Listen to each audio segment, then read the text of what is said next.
in a place where there is so much kawawa yung Pilipino eh. So, sabi ko,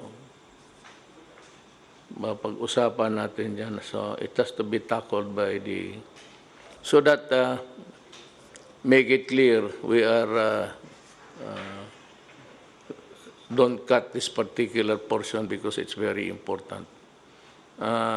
It's a more valid reason to stop a doctor or a nurse than the previous one, which said that we will be deprived of workers.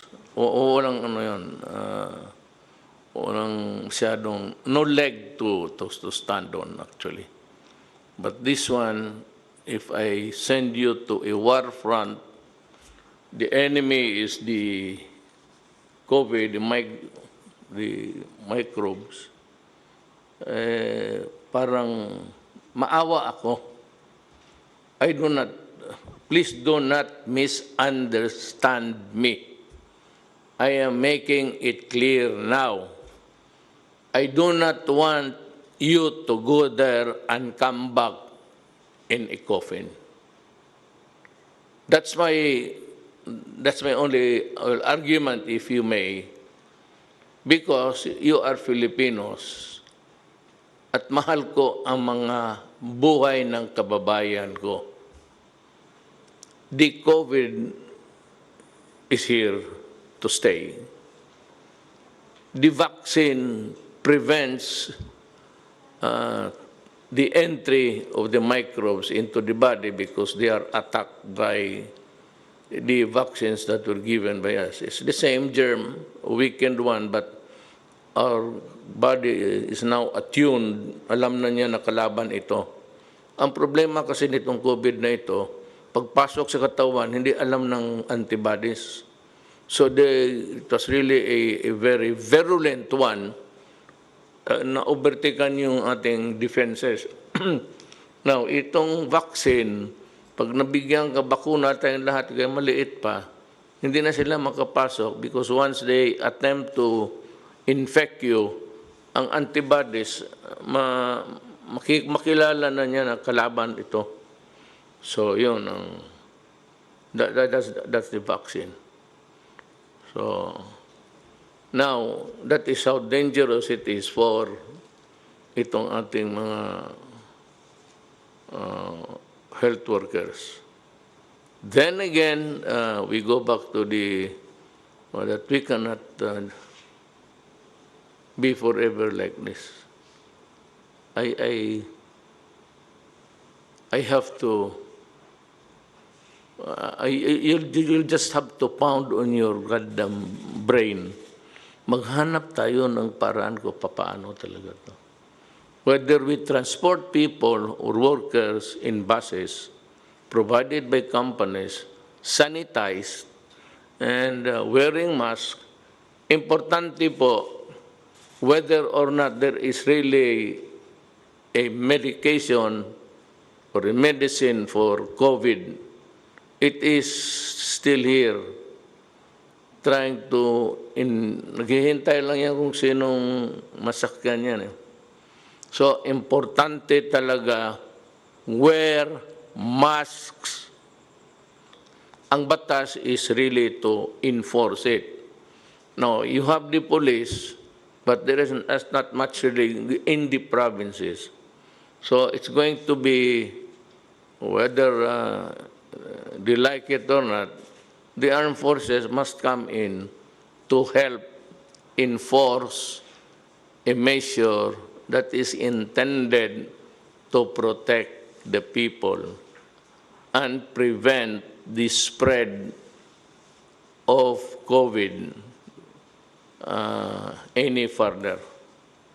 Now, sa Zamboanga, Cagayan, ngayon lang pumutok. That's a problem because before, narinig ko na, I do not want to quarrel with the mayors, but they took the warnings nonchalant. Now, one contamination to the other, ngayon pumutok na. So that's a problem. Now you see, you've heard that there are still thousands to worry about of returning Filipinos to our country. Now, itong isa is whether we can stop them from going out. Na i-reverse mo yan, the problem now is itong mga Pilipinong pabalik, hindi tinatanggap ng local governments. Now, it will boil down to the power of the President to promulgate rules and regulations to protect public health, which is actually an exercise of the police power of the state, as against the Bill of Rights. Because some workers coming from the outside are not welcome. Simply, they are not being accepted by the local governments. So mahirap ito. This is a constitutional issue. I'd like to address myself to the local executives. It is your duty to help and protect your constituents. I have no quarrel. Now you want the contagion stop right there at the doorstep. Huwag ka na lang pumasok dito because it contaminates the whole of the family in the house. But you know, Filipinos are citizens of this country. And whether we like it or not, they have this constitutional right to travel and to travel abroad and to come home after working there. This cannot just be just by wave of the hand. So we have to study this. We'll have to spend again. We will have to gather them in a place. Or yung mga hindi nagamit, doon na muna sila, and then we can make provisions for the food and everything. Rather than just leave them there stranded. If they have the money in their pockets, I'm sure that was intended as a saving for the family. At mauubos yung pera na yan. At they would go home with their pockets empty. We do not want that to happen. So I would like to assure mga kababayan ko, gusto kong maghanap ako ng paraan na tulungan kayo. Yung mga kababayan ninyo, mga kapatid, na mother, father, sister, brother, stranded here, kung clear na, if they are really cleared by the medical authorities, that is binding, especially if it is, well, it has to be the certification of the Department of Health. If the Department of Health, your department, Secretary Doge, would certify that she has undergone the test not only against the presence of antibodies, but the virus itself, that she is virus-free, then we have to make arrangement that they can go home. Maghanap tayo ng paraan, we'll just ihatid talaga natin ito sila doon kasi we have a stalemate here. What do we do with people waiting tapos okay naman sila? So you have to go into a testing each and every one of them and find out if they are fit to return and that she or he is not a threat to the community. But to say that just hindi kayo pwedeng pumasok even coming from abroad, and even if staying there for already more than 14 days without anything happening to them, then the national government, makinig kayong local executives, the national government will insist that you accept the OFW. Magkakaroon ho tayo ng problema if you resist, because then as a worker of government, it falls upon my shoulders to see to it that everything is done fair and I'll listen to Vince, okay. Mayor, just on that note po, just for your information po, nung pong nag-lockdown po tayo nung March, meron pong mga 200 na OFWs na na-stranded po sa Clark, most of them from Mindanao, 38 of them from Davao. And we took care of them po, we housed them in a hotel for about a month and a half now. And I'm happy to report po, through the help of the Department of Transportation and the National Task Force, today po, the 38 Davao residents already went home to Davao today. Sir, actually, sir, we have prepared for the OFWs for their return. In fact, they're being fed by OWA. The hotel accommodations is being paid by OWA and also by the manning companies. So they are well taken care of, sir. Then we will give you a presentation by Mr. Vince Dizon on how we will immediately swab we organize a micro swabbing areas so that all the OFWs will be swabbed immediately so that they can go home.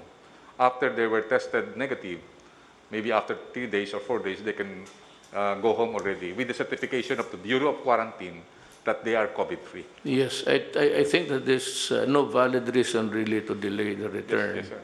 If they are found to be free from infection. Sir. To dilly-dally on this, it's to me a cruel thing, and it is not good for. I'm happy that you have an unahan and you were step ahead. Yes, sir. And I said you're prepared. Sir, actually, sir, we prepared with because I'm taking orders from Secretary of DOH and also with the National Task Force and the ISILG. We are coordinating, sir. That's why we make a plan on how we can swab them immediately, so that after 3 days we can swab all these 23,000 po, sir. So maybe we can, sir, we can have. Before that, may I just say that itong mga medical people, you know, you have your own opinion, your own view of what is good and what is not. So, alam mo yan, there are those who agree with you and those who vehemently disagree with you. Gusto ko lang malaman ng lahat na ang Secretary ng Department of Health ay si Secretary Duque. And this government, my department will be guided by what Secretary Duque would tell us to do. I may listen to the conflicting claims, but in the end, it is the Secretary of Health who decides your word is the lawyer, because we are not, and I'm sure that you'll be helping. But before that, as of today, there is 9,485 cases yung positive ito. What is very significant is the recovery rate of the persons who are hospitalized or had this infection. It's 1,315, and that is a good number if you compare it to the deaths, 623. Now, come to think of it really, mababa ang ano natin. They said that itong koronang putres na to has a hard time surviving in a hot, high temperature. So pagka ganon, maybe that explains the reason why na hindi naman masyado marami. Look, cooperate with us, wear a mask, because if not, kung magsabay-sabay, then we will have an overload. Now, do not tell me later on na hindi tayo nag-prepare, because we have so many hospitals. That's why it's called pandemic. If it's local, it's epidemic. Pandemic is worldwide. Tinamaan lahat. So, just cooperate because wala naman kami hangarin dito para pahirapan kayo. As a matter of fact, we are really trying to figure out how we can ease up the miseries that has been imposed on us. I just wanted to start po, with the permission of Secretary Duque and Secretary Galvez, with a quote from the WHO, no? And I think it's very important for us to understand how important testing is in this battle against COVID-19. And I just want to read the highlighted part. You cannot fight a fire blindfolded, and we cannot stop this pandemic if we don't know who is infected. There is a simple message for all countries, and that message from the WHO is to test, test, test. Sabi nga po ni General Galvez, kumbaga sa gera po, kailangan i-unmask natin yung kalaban. No? Kasi kung hindi natin ititest, hindi po natin alam kung sino po ang nahawaan na nitong kalaban na ito. Ang kalaban po ay yung disease, hindi po yung taong may sakit. Ang kalaban po ay yung sakit itself. But to unmask that, we have to test. So, it also, I think, is very important, especially from a communications point of view, Mayor, that we need to ramp up testing to save lives. And alam niyo naman po, yung mga kababayan natin, marami sa kanila, higit na nakararami sa kanila, ganito po silang mamuhay, no? Dikit-dikit sa bahay, wala naman pong ability to self-isolate. So, kailangan po talaga i-test natin ang mga kababayan natin para po mahiwalay natin ang mga may sakit dun sa hindi may sakit. At protektahan po natin yung further spread ng COVID-19. And as you said earlier, Mr. President po, hirap na po ang mga kababayan natin, hirap na po ang ekonomiya. Kaya the only way, and this is just drawing from the global examples, sa New Zealand po, nakawala po sila sa lockdown simply because they moved swiftly, they tested widely, and they relied heavily on good science.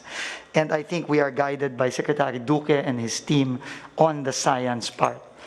What the challenge now is really how do we ramp up our testing to the levels in which we can be comfortable enough to start easing the restrictions, because we know that if we have the testing capacity, mabilis po tayong makakatest, mabilis po nating ma-identify kung sino ang may sakit, at dahil dun po, mabilis natin silang ma-isolate at mapipigilan ng pag-surge ng infection sa community. So, the first critical issue po with respect to testing is the laboratory testing. Ito po yung sinasabi po kanina ni Secretary Duque na matagal na talaga niyang tinutulak na mag-ramp up po tayo ng lab testing, yung pong tinatawag na RT-PCR. This is really the most effective way of testing for COVID-19. So, just to give us an idea, in February of 2020, we had 3 laboratories. Now we have 20 laboratories. Luzon, Visayas, Mindanao na po yan. Our goal, Mayor, is to build 58 more or to accredit and operate 58 more laboratories para po by May 30, in less than a month from now, we will have 78 laboratories all over the country, strategically located in areas that can really address the future surges in the communities all over the country. Right now po, there are about 58 already in the advanced stages of accreditation. And that is really what we need to do po. We need to speed up, and Secretary Duque emphasized this po, we need to speed up the accreditation of these labs in order for them to begin operation within the month of May. As an example po, no, this is really not meant to either pat our backs or also at the same time belittle us. But if we look at Vietnam, Mr. President, Mayor po, no, Vietnam po, in January of 2020, had 3 labs. 3 po ang laboratories nila. Ngayon po, they now have 112 laboratories.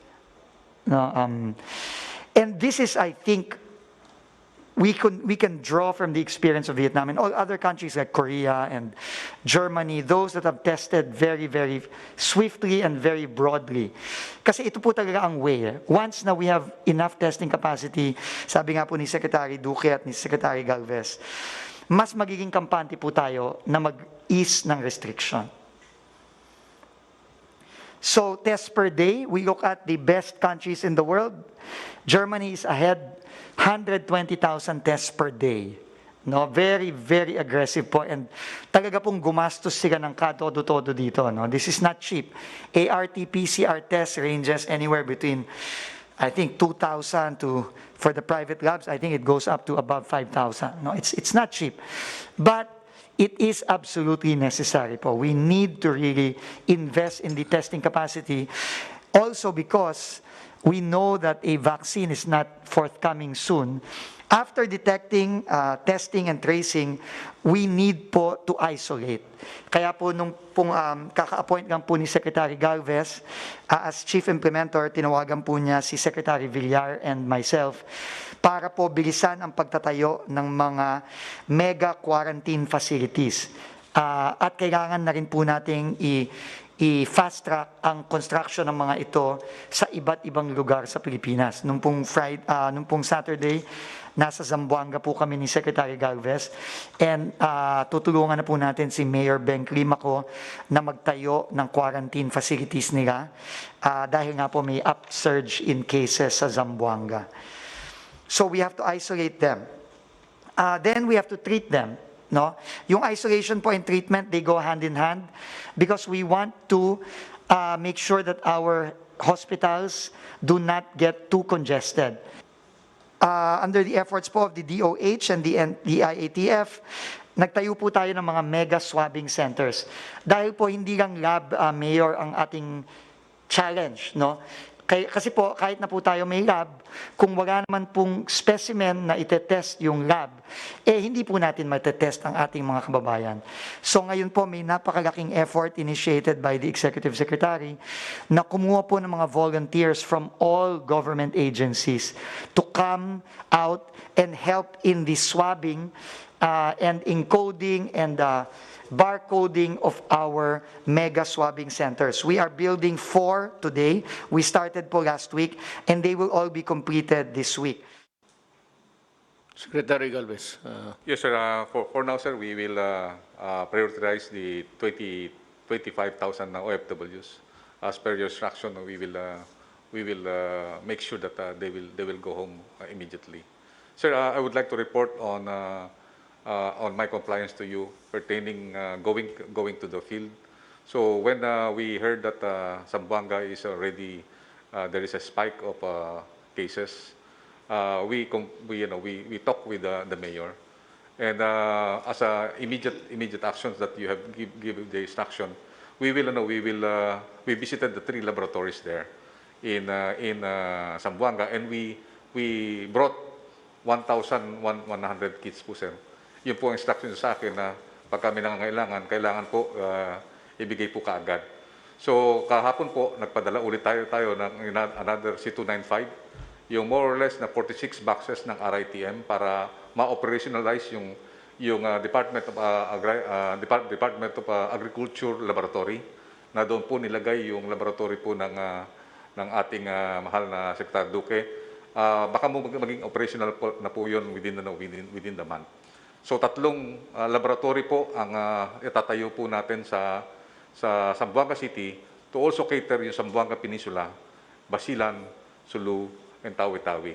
Sinabi ko po kay Mayor na kailangan po pangalagaan niya rin po yung Bangsamoro, dahil kasi yung kanya pong location, isa po ang melting pot ng barn sa Region 9. And he accepted and he want to convey her thanks to you, sir, for acting immediately during the time that they need, because they text me and they said, please help us. So immediately the Secretary of National Defense ordered me to proceed to Zamboanga City, sir. Sir, complied, sir, with your instructions, sir. And our PPE, 200,000 will be brought to Davao. As per your instruction also, it will be our main depot, so that all the supplies be needed by Mindanao will be taken from Davao, sir. I'd like to thank everybody, beginning from Secretary Duque, Secretary Andio, Secretary Galvez, ay ang ating workhorse talaga dito. Well, I know that overwork kayong lahat, especially hurried masyado yung Secretary Duque, but that is the price of public service. You are crucified, you are lahat na criticized severely, but in the end, when you retire or even for the day, you sleep, and if you think that what you did for the country, medyo kumpante ka na. So this I would like to address myself also to General Anyo.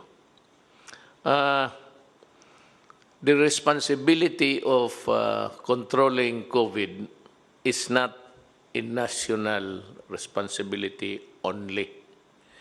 A part of government, kaya nga dito, I operate as president, then since I cannot run my own errands, maraming trabaho, so meron akong Secretary of Health, because I cannot be the Secretary of Health, Defense, lahat na. So I cannot, as the saying goes, I cannot run my own errands.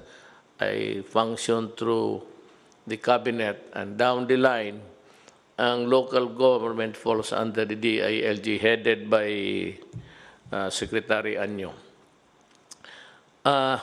Kailangan tumulong kayo. Even in the matter of the swabbing thing, if you can provide a place for the health guys to operate comfortably and immediately, do it. Para sa inyo yon. Trabaho ninyo yan eh. Hindi lang yan trabaho ng local government. Just don't tell us to problema yan, tapos sabihin ninyo mag-close kayo dyan. Well, I see the validity of that move. But then again, you have to, come to terms with the Constitution. I heard also, I'm sure, sa city of Iloilo, hindi ninyo tinanggap yung mga OFW. Uh, Sir, Mayor, nakikiusap ako sa inyo na sundin lang ninyo yung guidelines. I will operate through the DILG. Kasi it's either sumunod kayo or I will impose it on you. Sumunod kayo sa magandang paraan o pipilitin ko na sumunod kayo, which is actually, I do not want to embarrass people. I have full faith and confidence. Sa Iloilo siguro, I think by this time it has been resolved. Importante lang that the returning workers, our brothers and sisters who have labored abroad, to give us also their share of their income with us. Kaya yung remittances ng dollar is one of the pillars ng ating economy. GDP niya is malaki ang binibigay ng OFWs, and we do not want to repay them with this kind of behavior. So Davao, I think, Inday has accepted it according to Bong and the others. The other places do not play heroes. Avoid it because, I said, we remain to be a unitary form of government. We are not federal. Federal, makaano ka. Because you have a great thing about local autonomy in its purest form. Ang Pilipinas, hindi po, it's presidential type and being controlled by the national government, lalo na itong mga ganito. I do not have to lecture. I just want to remind people also listening na ganon ho ang ating patakaran. Now, yung baka sakali, itong mga lalabas, observe in the meantime, please kindly observe the mask and the distance rule. Yung medyo malayo ka na.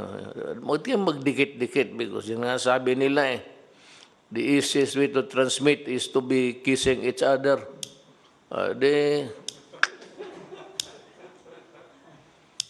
And that's the worst kind of transmission. If you want to transmit your love, go ahead. But not all people are your lovers. So you better keep the distance. At itong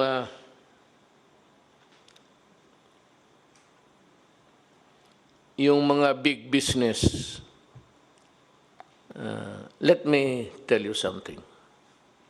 Meron tayong mga problema noon, which was really part of governance, and which I hope you'd understand that it was really part of my sworn duty as an employee of the government who heads the executive department. Words were, mainly mine, but if you just can't forget it for the moment, I'd like to thank you from the bottom of my heart for helping us, provide the necessities of the moment. We can, I can promise you that I'll be nice, and if you want to see me, we can talk.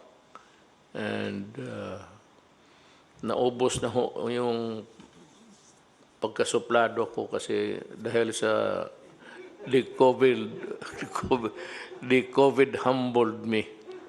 That with the kind of response that you gave, showed to the public, it's a humbling experience also for me. That, you know, baka kailangan mo rin sila balang araw. So maybe there will be a lot of legal issues, but we can talk. I'm ready to talk. And I'd be reasonable. Yung mga masakit kong salita to the Ayalas and to si Pangilinan, I apologize for the hurting words. If you can find in your heart to forgive me, because if you do not, then I will ask, and if you do not want to forgive me, I will undercut you. I'll go direct to God. God, ayaw ako patawaran itong si, magyaw na naman ako. So, itong pinakamahuli, I'd like to, again, it did involve pero be careful because, again, the NPAs are around. Now, there is no longer hope for further talks with Season. So, itong tracing, ito bang positive ka tapos nakausap mo o na-embrace mo o naghalikan kayo tapos naghiwalay na kayo? It's the tracing ititrace namin yung tao, sino ang mga kausap mo sa mga araw na to. Kailan ka nagkaroon ng chills, fever. So from that time, you reckon that you had already, you have been infected already, and so we begin to trace the people whom you have contact with, talk with, because easily,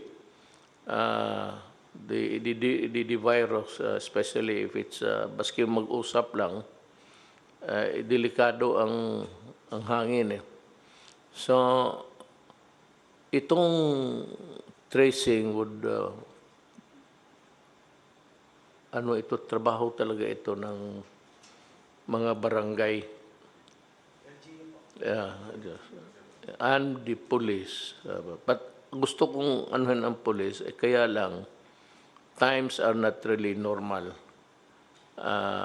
Talagang papatayin kayo ng NPA pag makita kayo because they want your firearms.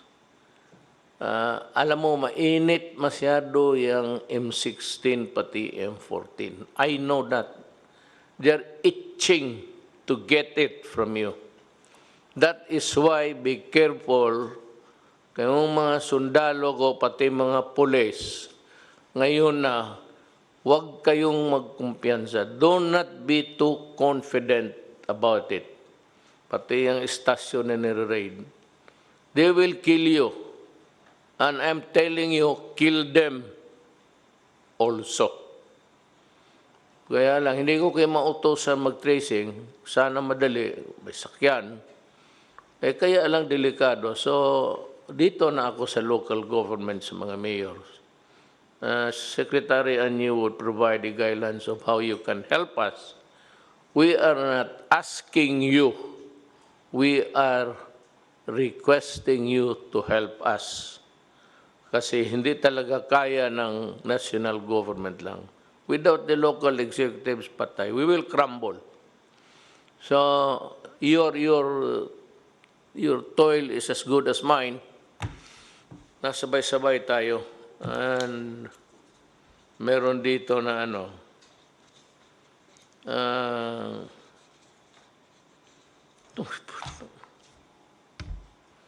sinabi ko na sa inyo noon, huwag sa panahong ito.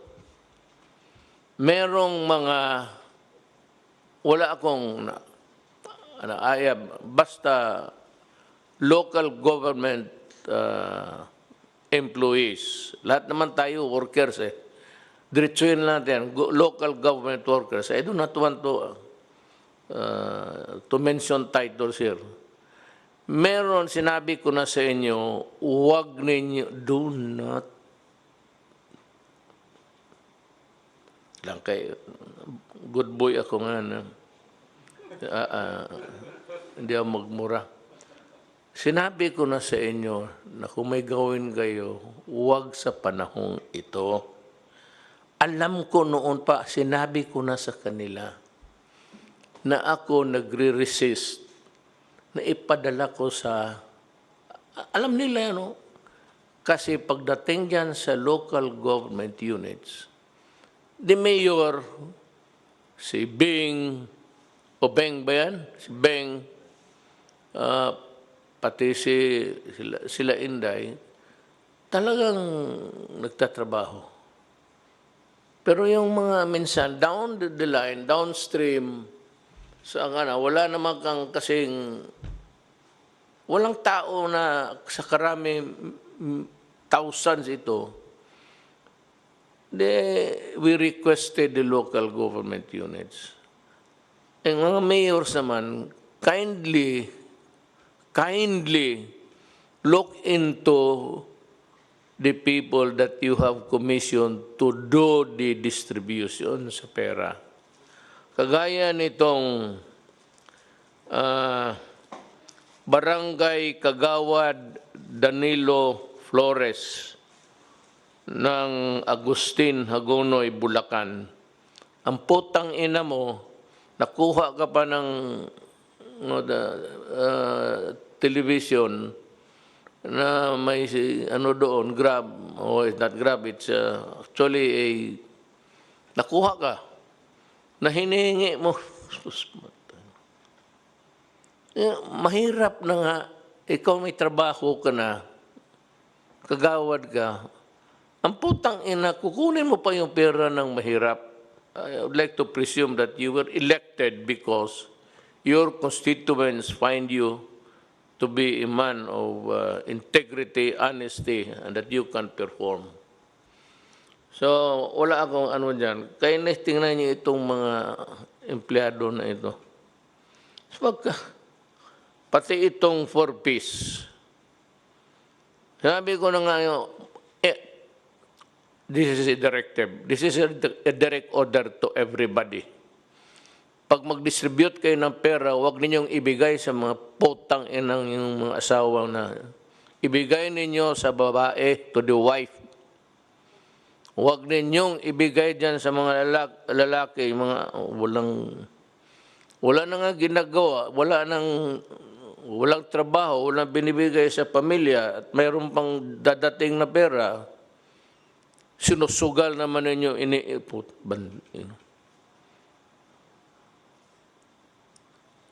Kung ako ang mayor, maabutan mo. Drinking ang gambling sa tulong ng tao.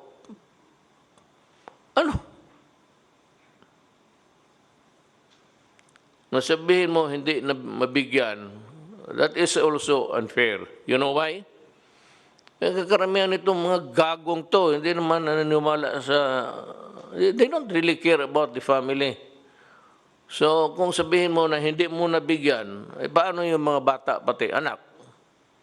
So, I'm sure Secretary Anyo can provide a mechanism of how to do it. Either we give you the supplies, the amount that you are going to receive. We can always give you the equal value of what you should be receiving. Pagkain na lang. Kasi yung ibigay mo, baka itong mga wala ng trabaho, ibigay mo naman sa asawa yung pera, maglasing doon sa labas, tapos pagbalik, inutil na nga ang putang ina niya, magbubugin pa ang asawa. Wala namang ibang mabugbog. Bakit hindi ka magbugbog ng... Hanap ka ng pulis dyan, no? Batukan mo ulo para makita mo. Itong mga to, marami yan. They are plenty. Kaya mga Pilipino, pag malasing, wala nang binibigay sa pamilya, nang bugbog pa ng pamilya, bata pati. Mga kababayan ko, I hope that I have enlightened you about what we are doing. Lahat ito, wala. Itong lahat discussion ito, COVID, tapos to protect and save the Filipino. That is all there is to it. Maraming salamat po. Inatasan po ako ng ating Pangulo na inanunsyo na sa kagustuhan po ng ating Pangulo na matigil yung pangungurakot pagdating po sa SAP at iba pang ayuda ng gobyerno na ginawa po ni Kagawad Danilo Flores ng Hagonoy, Bulacan. Siya po ay magbibigay ng pabuya ng 30,000 pesos sa lahat po na magre-report ng mga local officials na kumakana o kinukurakot ang mga ayuda para po sa mga mahihirap.